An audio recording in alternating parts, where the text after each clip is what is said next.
এবার আমরা একটু কয়েকটা দৃষ্টান্তে পেশ করব আপনাদের সামনে সাহাবীগণ কিভাবে আল্লাহর নবী মুহাম্মদ সাল্লাল্লাহু আলাইহি ওয়াসাল্লামের ইত্তেবা করতেন, অনুসরণ করতেন। আর নবীর ইত্তেবা অনুসরণ মূলত হাদিসেরই ইত্তেবা বা অনুসরণ করা। দেখুন তো, আপনারা কখনো এইরকম সাহাবীদের মতো হাদিসের সামনে নিবেদিত প্রাণ হতে পারেন কিনা?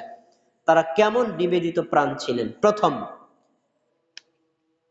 মুসলিম জাতি প্রথম খলিফা আবু বকর রাদিয়াল্লাহু তাআলা আনহু, যিনি শ্রেষ্ঠতম সাহাবী, তার একটি বক্তব্য শুনুন।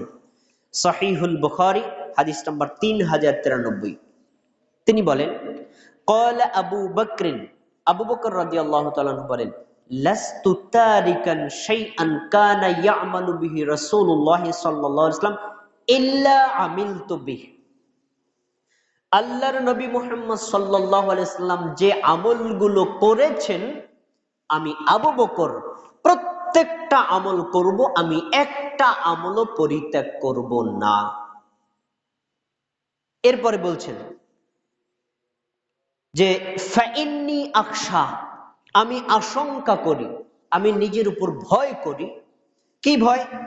ইন তারাকতু শাইআন মিন আমরিহি আন আজিগা, আমি যদি আল্লাহর নবী মুহাম্মদ সাল্লাল্লাহু আলাইহি ওয়াসাল্লামের একটা নির্দেশকে অমান্য করি, তাহলে আমি আবু বকর গোমরাহ হয়ে যাব। নাউযুবিল্লাহ। হাদিসের দুটো পার্ট। প্রথম অংশ আবু বকর রাদিয়াল্লাহু তাআলা আনহু বলেন, নবী মুহাম্মদ সাল্লাল্লাহু আলাইহি ওয়াসাল্লাম যা করেছেন আমি তাই করব। আর যা করেছেন এটা কিন্তু কোরআনে নেই, এ আছে কোথায়? হাদিসে। তার মানে হাদিস থেকে রাসূল সাল্লাল্লাহু আলাইহি ওয়াসাল্লামের যত আমল পাওয়া যায়, আমি আবু বকর প্রত্যেকটা আমল করব, কেউ করুক অথবা নাই করুক। তাহলে হাদিস অনুসরণ করার ব্যাপারে আবু বকর কতটা শক্ত ছিলেন, প্রথম পয়েন্ট। দ্বিতীয় বলছেন ফাইন্নী আখশা, আমি ভয় করছি, আমি যদি রাসূল করেছেন এরকম একটা আমল ছেড়ে দেই, আমি আবু বকর পথভ্রষ্ট হয়ে যাব। তার মানে রাসূলুল্লাহ সাল্লাল্লাহু আলাইহি ওয়াসাল্লামের মাধ্যমে একটা হাদিস যদি আসে এবং এই হাদিসটাকে যদি আমি অমান্য করি, অস্বীকার করি, হাদিসটাকে বিশ্বাস না করি, হাদিসটা পালন না করি, তাহলে আবু বকর যদি গোমরাহ হয়ে যান, আপনি আর আমি তো নিশ্চিত গোমরাহ হব, তো কোনো সন্দেহ নাই। হাদিসটি স্পষ্ট প্রমাণ করে আবু বকর রাদিয়াল্লাহু তাআলা আনহু রাসূলের হাদিস মান্য করার ব্যাপারে কতটা কঠোর ছিলেন। আরেকটি হাদিস দেখেন, পরে আরেকটি হাদিস সহিহুল বুখারী 7280 নম্বর হাদিস, ঠিক এই একই সাহাবী থেকে। আবু বকর রাদিয়াল্লাহু তাআলা আনহু যখন খলিফা হলেন, তখন মুসলিম রাজ্যের কিছু লোক যাকাত দিতে অস্বীকার করলো। তাদের অস্বীকারের ধরন এরকম না যে আমরা যাকাত ফরজ এটা বিশ্বাস করি না, এরকম না। তারা বিশ্বাস করে যাকাত দেওয়া ফরজ, কিন্তু তাদের ধারণা ছিল যে এই যাকাতটা নবীর কাছে জমা দিতে হয়। নবী তো এখন মারা গেছেন, তুমি তো একজন খলিফা, তোমার কাছে কেন জমা দেবো? আমি ব্যক্তিগতভাবে দিব, আমি তোমার হাতে যাকাত দিব না। এরকম কিছু মানুষ রাষ্ট্রীয় নেতা আবু বকর রাদিয়াল্লাহু তাআলা আনহুর নিকটে যাকাত দিতে অস্বীকার করলেন। যখনই তারা অস্বীকার করেছে, এই কথা যখন আবু বকরের কানে আসছে, তখন আবু বকরের বক্তব্য কি ছিল শোনেন। তার একটা অংশ আপনাকে বলছি। ক্বালা আবু বকর, আবু বকর রাদিয়াল্লাহু তাআলা আনহু বলেন, ফাইন্নাজ যাকাতা হকুল মাল, যাকাত হলো মালের হক, সম্পদের হক। তারপরে বলছেন, ওয়াল্লাহি, আল্লাহর কসম করে বলছি, লাউ মানউনি ইকালান, কোন একজন মানুষ যদি একটা ছাগলের বাচ্চা দিতে অস্বীকার করে, একটা ছাগল, তার যে পালে যতগুলো ছাগল হয়েছে, এই ছাগলের আকালে ছোট্ট একটা বাচ্চা ছাগল যাকাত হয়েছে, এখন সে যদি বলে বাচ্চা ছাগলটা যাকাত দিব না, তখন তিনি বলছেন কানু ইয়াদুনাহু, রাসূলের জামানায় তারা দিত, রাসূলকে দিত, আমাকে দিতে চায় না, এমন কোন যদি হয়, তাহলে তখন সে বলছে লাকাতালতুহুম আলা মানিহি, যাকাতের একটা সম্পদের একটা অংশ, মাত্র একটা ছাগলের বাচ্চা দিতে অস্বীকার করার কারণে আমি আবু বকর তার বিরুদ্ধে যুদ্ধ পরিচালনা করব। দেখেন, তারা কিন্তু বলে নাই আমরা যাকাত দিব না, তারা কিন্তু বলেনি যাকাত ফরজ আমরা বিশ্বাস করি না, তারা কিন্তু বলেনি যাকাত আমরা ব্যক্তিগতভাবেও দিব না, তারা বলেছেন যাকাতটা শুধু তোমার হাতে দিব না।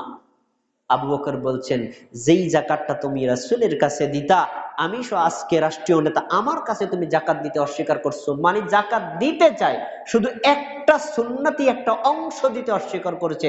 আর আবু বকর বলছেন এই সুন্নাত অমান্য করার কারণে আমি তোমাদের বিরুদ্ধে যুদ্ধ পরিচালনা করব। তাহলে আবু বকর রাদিয়াল্লাহু তাআলা আনহু রাসূলের সুন্নাতকে কত বেশি মর্যাদা দিতেন। তাহলে বোঝা যাচ্ছে মুসলিম জাতির প্রথম খলিফা আবু বকর রাদিয়াল্লাহু তাআলা আনহু রাসূলের সুন্নাহ, রাসূলের হাদিস মান্য করার ব্যাপারে কত কঠোর ছিলেন। এবার আসেন ইসলামের দ্বিতীয় খলিফা ওমর রাদিয়াল্লাহু তাআলা আনহু। দেখুন তিনি রাসূলের হাদিস কিভাবে মানতেন। সহিহ বুখারী হাদিস নাম্বার 1597, আন ওমর আন্নাহু জাআ ইলাল হাজরিল আসওয়াদ। ওমর রাদিয়াল্লাহু তাআলা আনহু কাবা ঘর তাওয়াফ করছিলেন।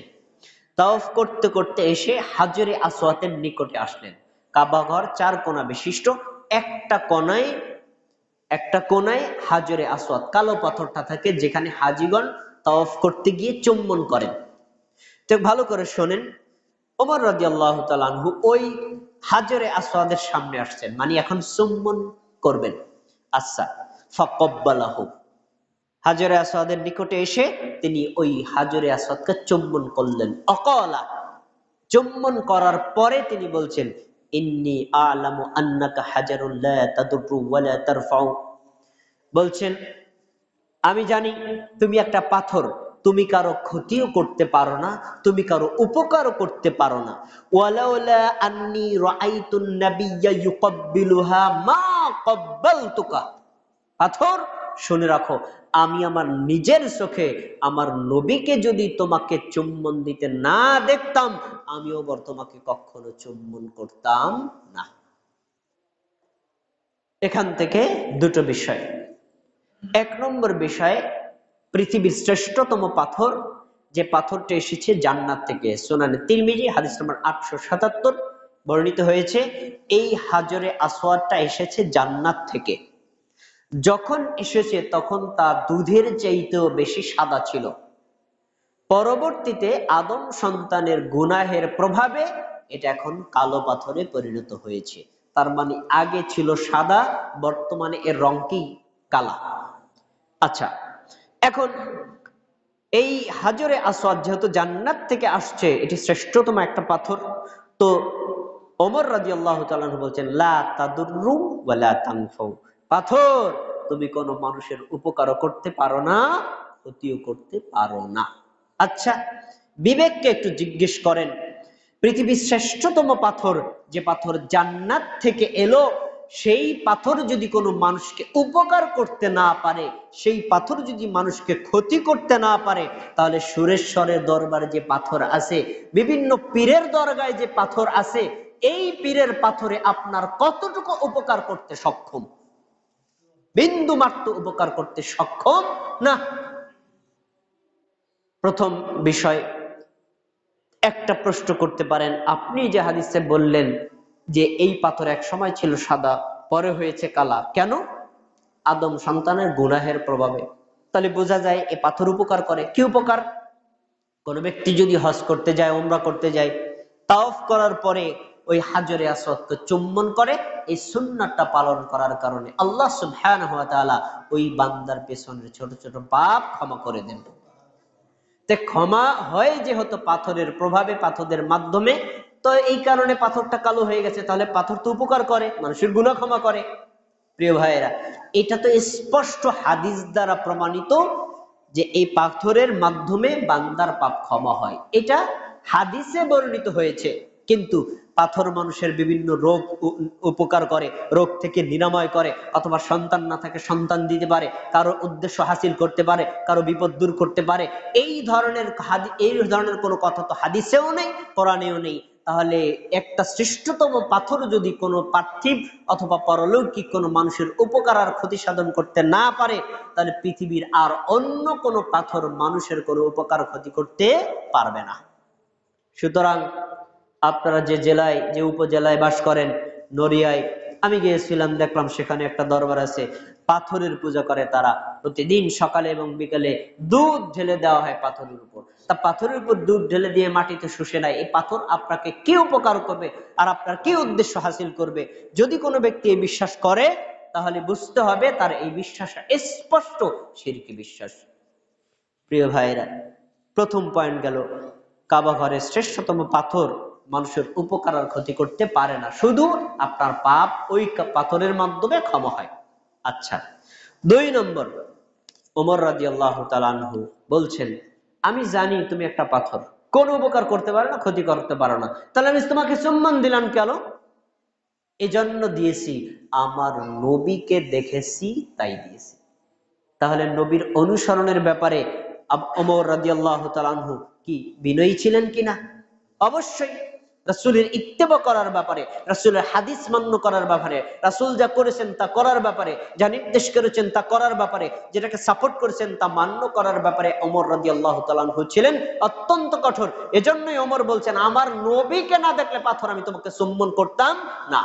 তাহলে চুম্বন করেছেন কেন? নবী করেছেন তাই। এখন নবী কি করেছেন, নবী কি বলেছেন, নবী কি অনুমোদন দিয়েছেন তা আছে হাদিসে। আপনি যদি হাদিস মেনে নেন তাহলে রাসূলের অনুসরণ করা হয়। আসুন আরো কিছু হাদিসে কিছু সাহাবীদের দৃষ্টান্ত পেশ করি। সুনান আবু দাউদ হাদিস নাম্বার 1093, জাবের রাদিয়াল্লাহু তাআলা আনহু থেকে বর্ণিত যে তিনি বলেন, লাম্মা ইস্তাওয়া রাসূলুল্লাহ সাল্লাল্লাহু আলাইহি ওয়াসাল্লাম ইয়াউমাল জুমআহ, এই যে আমি এখন আপনাদের সামনে মিম্বারের উপর দাঁড়িয়ে খুতবা দিচ্ছি, কি বার আজকে? শুক্রবার। ঠিক আল্লাহর নবী মুহাম্মদ সাল্লাল্লাহু আলাইহি ওয়াসাল্লাম শুক্রবার জুমার দিন সালাতের আগে মিম্বারে দাঁড়িয়ে খুতবা দিতেন। এখন বলছেন যে লাম্মা ইস্তাওয়া রাসূলুল্লাহ সাল্লাল্লাহু আলাইহি ওয়াসাল্লাম ইয়াউমাল জুমআহ, নবী সাল্লাল্লাহু আলাইহি ওয়াসাল্লাম মিম্বারের উপরে উঠলেন, আরোহণ করলেন জুমার দিন মানুষের সামনে খুতবা দেওয়ার জন্য। যখন তিনি দাঁড়িয়েছেন তখন সাহাবীদের মধ্যে কিছু সাহাবী ছিলেন মসজিদে বসা আর কিছু সাহাবী ছিলেন দাঁড়ানো। এখন তিনি বলছেন, ক্বালা ইজলিসু, এই সবাই বসে যাও। নির্দেশ করছেন, এই সবাই বসে যাও। যখন এই নির্দেশ নবী সাল্লাল্লাহু আলাইহি ওয়াসাল্লাম দিয়েছেন, তার একজন সাহাবী আব্দুল্লাহ ইবনে মাসউদ রাদিয়াল্লাহু তাআলা আনহু, তিনি কেবল মসজিদের দরজায় এক পা দিয়েছেন আর এক পা দিয়ে ভিতরে প্রবেশ করবেন, দরজায় দাঁড়ানো। যখনই নবী বলেছেন ইজলিসু, বসে যাও, তিনি একদম ও দরজার উপর বসে গেছেন, আর একটু সামনেও আগান নেই পিছেও আগান নেই, ওখানে বসে গেছেন। কেন বসে গেছেন বলেন তো? আল্লাহ রসুল আদেশ করেছেন, এই আদেশ মান্য করা আমার জন্য ফরজ। তিনি তো বলেন নাই দরজার উপর দাঁড়াও, তিনি তো বলেন নাই বাড়ায় দাঁড়াও, তিনি তো বলেন নাই ভিতরে দাঁড়াও। আমি এখানে আসি, আমি এখানে বসেই রাসূলের কথা মেনে নিলাম, বাস বসে গেলাম। দেখেছেন রাসূলের ইত্তেবা কাকে বলে? হাদিস, রাসূলের হাদিস এসেছে, বাস মেনে নিয়েছে। এখন শোনেন, দরজার উপর যদি বসে যায় অন্যান্য মুসল্লিদের প্রবেশ করতে সমস্যা না? রাসূল সাল্লাল্লাহু আলাইহি ওয়াসাল্লাম দেখে বললেন, তাআলিয়া ইবনে মাসউদ, আব্দুল্লাহ ইবনে মাসউদ ওইখানে না, একটু ভেতরে এসে বসো। তার মানে আব্দুল্লাহ ইবনে মাসউদ, তুমি আমার আদেশ পালন করে ওখানে বসে গেছো। আসলে আমি তোমাকে ওখানে বসতে বলি নাই, যারা দাঁড়িয়ে ছিল সেখানে বসে যাবে, আর তুমি তো আসতেছিল, তুমি ভিতরে এসে বসে যাও। আর আব্দুল্লাহ ইবনে মাসউদ বলছেন, আল্লাহর রাসূল তো বলেন নাই ভিতরে বসো, বাইরে বসো, দরজায় বসো, আমি যেখানে আছি ওখানেই বসে গেলাম। রাসূলের ইত্তেবা কাকে বলে? এর চাইতে উজ্জ্বল দৃষ্টান্ত আর কি পেশ করবেন একজন সাহাবী আপনার সামনে, বলেন? তাহলে রাসূলের হাদিস পাওয়ার সাথে সাথে, নির্দেশ পাওয়ার সাথে সাথে মেনে নিয়েছেন। তিনি আর একটা কথাও বলেন নাই যে রাসূল আমি তো দরজায় দাঁড়ানো আছি, ভিতরে এসে বসি না। তাহলে সাহাবীগণ রাসূলের ইত্তেবা কত বেশি করতেন। কিন্তু আজকে রাসূল সাল্লাল্লাহু আলাইহি ওয়াসাল্লাম নাই, তার একটা হাদিস যদি এসে যায়, আমরা কি হাদিসটাকে সাহাবীদের মতো মেনে নিব না বিভিন্ন অজুহাতে অমান্য করব? মেনে নিতে হবে। প্রিয় ভাইয়েরা, এটা হলো আব্দুল্লাহ ইবনে মাসউদের দৃষ্টান্ত। এবার যান সকল সাহাবীর দৃষ্টান্ত। সবাই একই চরিত্রবান ছিলেন। প্রত্যেক সাহাবী রাসূলের ইত্তেবা করার ব্যাপারে, তার হাদিস মান্য করার ব্যাপারে অত্যন্ত দৃঢ় প্রতিজ্ঞ ছিল। আর ইসলামের যত শিক্ষা আছে তার মধ্যে একটা মৌলিক শিক্ষা হচ্ছে প্রত্যেকটা ক্ষেত্রে রাসূলের হুবহু অনুকরণ করা, এটা ফরজ। আর আল্লাহর নবী মুহাম্মদ সাল্লাল্লাহু আলাইহি ওয়াসাল্লাম সাহাবীদেরকে শুরু থেকে এই শিক্ষা দিয়ে রেখেছেন।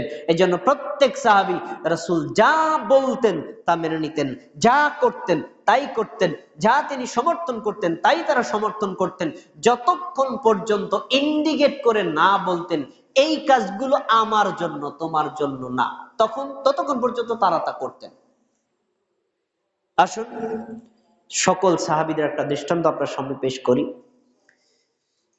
সহিহুল বুখারী হাদিস নাম্বার 2092, আনাস বিন মালিক রাদিয়াল্লাহু তাআলা আনহু বলেন, ইন্না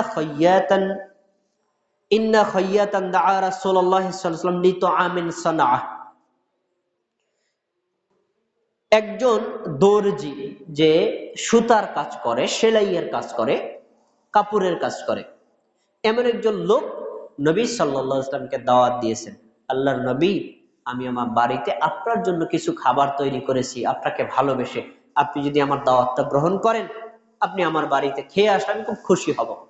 একজন দর্জি, সামান্য নিম্নতম কর্মচারী, রাসূল সাল্লাল্লাহু আলাইহি ওয়াসাল্লাম কোনো ধরনের অহংকার করেননি। আচ্ছা ঠিক আছে আমি যাব। আচ্ছা শোনো, আনাস রাদিয়াল্লাহু তাআলা আনহু বলেন, ফাযাহাবতু মা'a রাসূলিল্লাহি সাল্লাল্লাহু আলাইহি ওয়াসাল্লাম ইলা যালিকা তা'আম। রাসূলুল্লাহ সাল্লাল্লাহু আলাইহি ওয়াসাল্লাম ওই বাড়িতে, দর্জির বাড়িতে যাচ্ছেন খাবার খেতে, তো আমাকে নিয়ে গেলেন, আমিও তার সাথে গেলাম। তার মানে আমি হলাম মেহমানের মেহমান, আমিও তার সাথে গেলাম। তখন ফাকররাবা ইলা রাসূলিল্লাহি সাল্লাল্লাহু আলাইহি ওয়াসাল্লাম খুবজান ও মারাকান ফিহি তুব্বা ওয়া কাদিদ। ওই দর্জি লোকটা রাসূলের সামনে কিছু ঝোল, কিছু গোশত, কিছু রুটি এবং কিছু তরকারি পেশ করলেন। এখন রাসূল সাল্লাল্লাহু আলাইহি ওয়াসাল্লামকে আমি দেখলাম, কি দেখলাম, ফারাআইতুন নাবিয়্যা ইয়াতাতাব্বাদু দুআব্বা মিন হাওয়ালি, ইয়াতাতাব্বাদু দুব্বাউ মিন হাওয়ালি। আমি দেখলাম যে ওই পাত্রের কিনারে কিনারে যে ওই লাউ তরকারিটা রয়েছে, রাসূল সাল্লাল্লাহু আলাইহি ওয়াসাল্লাম একটা একটা করে বেছে বেছে লাউ তরকারিটা খাচ্ছেন। তার মানে তার কাছে লাউটা ভালো লাগছে, এই জন্য লাউটা তিনি বেছে বেছে খাচ্ছেন। এই দৃশ্য দেখে আনাস বিন মালিক তিনি বলছেন যে যেদিন থেকে আমি আল্লাহর নবী সাল্লাল্লাহু আলাইহি ওয়াসাল্লামকে তরকারির মধ্য থেকে, প্লেটের মধ্য থেকে লাউ বেছে বেছে খেতে দেখেছি, বলছেন ফালাম আযাল উহিব্বুদ দুব্বা, আমি ইয়াউমাইযিন সেদিন থেকে আমি লাউ খাওয়াকে পছন্দ করি। সুবহানাল্লাহ। একটু খেয়াল করেন, একটা মূল সূত্রবিদ্যা মনে রাখেন। রাসূলুল্লাহ সাল্লাল্লাহু আলাইহি ওয়াসাল্লামের কর্মগুলো তিন প্রকার। এক প্রকারের কর্ম হচ্ছে যা তিনি শরীয়ত হিসেবে করেছেন, সবার জন্য উন্মুক্তভাবে। এই সুন্নাতটা মান্য করা প্রত্যেক মুমিন আর মুসলিমের জন্য ফরজ। আর রাসূল সাল্লাল্লাহু আলাইহি ওয়াসাল্লাম কিছু কাজ করেছেন তার ব্যক্তিগত রুচিগতভাবে, এই রুচি অনুসরণ করা আপনার জন্য ফরজ নয়, সুন্নাত নয়, মনে চাইলে মানতে পারেন, নাও মানতে পারেন। যেমন একদিন দব মানে গুই সাপের মতো মরুভূমিতে থাকে এক ধরনের প্রাণী জবাই করে রাসূল সাল্লাল্লাহু আলাইহি ওয়াসাল্লামের সামনে সাহাবীরা আনলেন। তখন তিনি বললেন, তোমরা খাও, আমি খাবো না, কারণ আমার কাছে রুচি হচ্ছে না, আমার রুচিতে ভালো লাগছে না। দেখেন এখানে কিন্তু তিনি নিজে খান নাই, সাহাবীদেরকে নিষেধও করেন নাই। যদি ওটা হারাম হতো তাহলে তাদেরকে নিষেধ করতেন, অনুমোদন দিয়েছেন। এবার দেখুন রাসূলুল্লাহ সাল্লাল্লাহু আলাইহি ওয়াসাল্লাম খান নাই, কিন্তু সাহাবীগণ কিন্তু বন্ধ করেন না, তারা খেয়েছেন। কেন? এটা তার ব্যক্তিগত রুচি তো হয় না, যদি শরীয়ত হতো তাহলে কিন্তু সাহাবীগণও খেতেন না। আচ্ছা, তাহলে তার ব্যক্তিগত রুচির অনুসরণ করা আমাদের জন্য জরুরি নয়। 3 নম্বর, কিছু কাজ আছে যা রাসূলের জন্য খাস, শরীয়ত কিন্তু খাস, উম্মতের জন্য সেটা বৈধ নয়, এই কাজ অনুসরণ করা আপনার জন্য জায়েজ নয়। যেমন নবী মুহাম্মদ সাল্লাল্লাহু আলাইহি ওয়াসাল্লাম একই সাথে 9 জন স্ত্রী রেখেছেন, কিন্তু আপনার জন্য সর্বোচ্চ 4 জন স্ত্রী রাখা বৈধ। দেখুন 4 এর অধিক স্ত্রী একসাথে রাখা এটা রাসূলের জন্য খাস, আপনার জন্য খাস নয়, এই ক্ষেত্রে আপনি তার ইত্তেবা করতে পারবেন না। আর যেগুলো তার ব্যক্তিগত রুচি আপনি সেগুলো মানতেও পারেন নাও পারেন, কিন্তু এখন দেখেন তিনি খাবার সময় লাউ খাওয়া পছন্দ করতেন, এটা কিন্তু তার ব্যক্তিগত রুচি, এটা শরীয়ত নয়। আনাস বিন মালিক বলেন, শরীয়ত হোক আর না হোক, আমারও নবী যখন লাউ খেতে পছন্দ করতেন আমি সেদিন থেকে লাউ খাওয়াটাকে পছন্দ করি। তাহলে আনাস বিন মালিক রাসূলের কতটা ইত্তেবা করতেন বুঝেন। রাসূলের হাদিস মান্য করার ব্যাপারে আনাস বিন মালিক কতটা শক্ত ছিলেন। তাহলে বোঝা যাচ্ছে যে আবু বকর রাদিয়াল্লাহু তাআলা আনহু, ওমর রাদিয়াল্লাহু তাআলা আনহু, আব্দুল্লাহ ইবনে মাসউদ রাদিয়াল্লাহু তাআলা আনহু, জাবির বিন আব্দুল্লাহ রাদিয়াল্লাহু তাআলা আনহু, তারা প্রত্যেকে ছিলেন রাসূলের হাদিস মান্য করার ব্যাপারে অগ্রগামী। এবার দেখুন সকল সাহাবীর